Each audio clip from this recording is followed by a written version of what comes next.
biyahe. Dapat kung anong sasabihin ko ay susundin mo.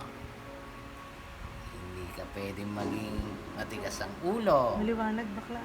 Hindi ka dapat iyakin. Hoy, Kapag may gusto, sasabihin. maliwanag. Hindi dapat iiyak. Ha?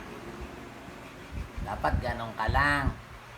Pag pinapagalitan, huwag sasagot sa mga nakakatanda sa'yo. Ha? Lagi ka lang makikinig kung ano sasabihin sa'yo. Ha? Anong gusto mo? Dahil lahat ng sasabihin sa'yo ay tama yon. Ha? Ngayon, tama yan, tahimik ka lang pag pinagsasabihan ka. Pero pakikinggan mo, ha?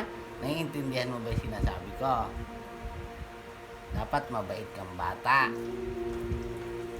Huwag kang pala sagot sa magulang. Pag sinabing matulog, matutulog ka lang. Si Alice ang kausapin mo. Pag sinabing tahimik ka lang, tahimik ka lang. Gusto mo? Magpapakain mo ka ba? May masasabi ka ba? O sige, magsalita ka.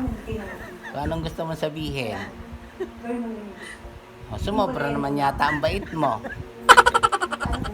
Sige, magsalita ka, papakinggan kita. Isusubong mo.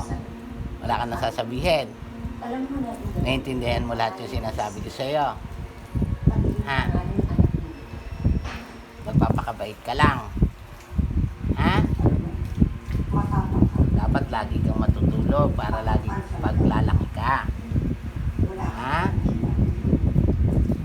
Pinapaliwanag ko lang. Pag gusto mong dumete, tinan mo ikaw.